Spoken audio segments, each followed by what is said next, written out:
حضرت سیدنا عمر رضی اللہ تعالی عنہ جلیل القدر ہستی ہیں جنہیں حضور علیہ السلام نے اللہ سے مانگ کے لیا۔ سارے صحابی رسول کریم صلی اللہ علیہ وآلہ وسلم کے مرید ہیں، لیکن جناب عمر میرے حضور کی مراد ہیں۔ 39 لوگ جب اسلام لا چکے، 39ویں شخص حضرت امیر حمزہ رضی اللہ تعالی عنہ تھے، اور ان کا ایمان لانا مسلمانوں کے لیے بہت بڑی ڈھارس اور بہت بڑے حوصلے کا سبب و ذریعہ بنا۔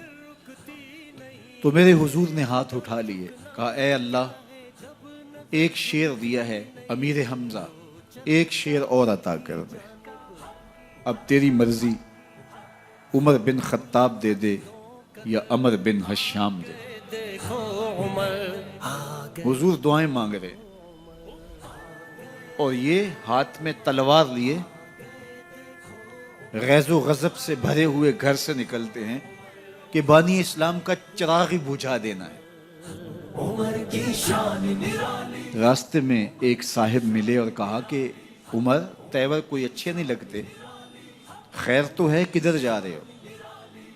کہا چراغ اسلام بجھانے جا رہا ہوں، یہ روز کا مسئلہ ختم ہونے لگا ہے میرے ہاتھوں۔ مسکرا کے بولے گھر کی خبر تو لو۔ کہا میرے گھر کو کیا ہوا؟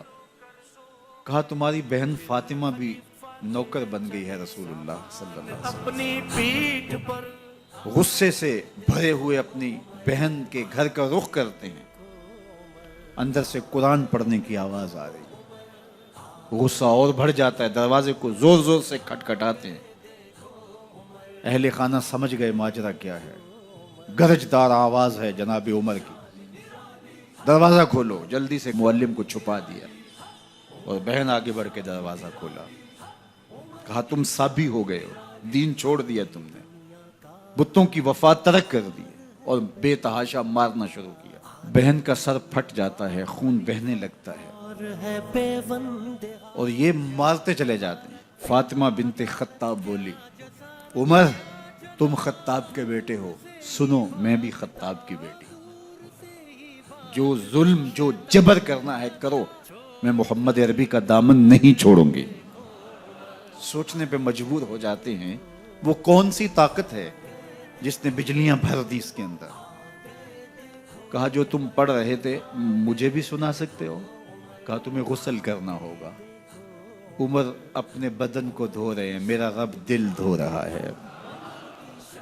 اتنے میں معلم بھی قرآن لے کر آ جاتے ہیں اور قرآن کی تلاوت ہونے لگتی ہے۔ طٰہٰ ما انزلنا علیک القرآن لتشقیٰ، 14ویں رات کے محبوب چاند، ہم نے قرآن اس لیے نازل تو نہیں کیا تھا کہ تم مشقت میں پڑ جاؤ۔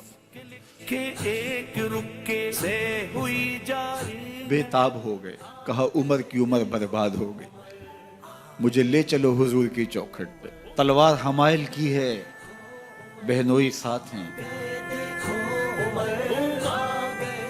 اور حضور کی بارگاہ میں حاضر ہو رہے، دروازے کے سوراخوں سے دیکھا تو صحابہ تشویش کا اظہار کرنے لگے کہ عمر آ رہا ہے، تلوار حمائل کی ہے، ارادے اچھے نہیں لگتے۔ جناب امیر حمزہ نے کہا دروازہ کھول دو، اچھی نیت سے آیا تو استقبال کریں گے، نیت اچھی نہیں ہے تو اس کی تلوار سے اس کی گردن کاٹ دیں گے۔ حضور کے سامنے جا کے بیٹھ گئے، گلے میں کپڑا ڈالا تو حضور نے پکڑ کے کہا عمر ابھی وقت نہیں آیا کہ تم اسلام لے آؤ؟ یہی وقت تھا عمر کے اسلام لانے کا، لبوں پہ کلمہ جاری ہو گیا۔ اللہ اکبر کی صدا اس زور سے گونجی کہ مکے کی گلیاں گونجنے لگی۔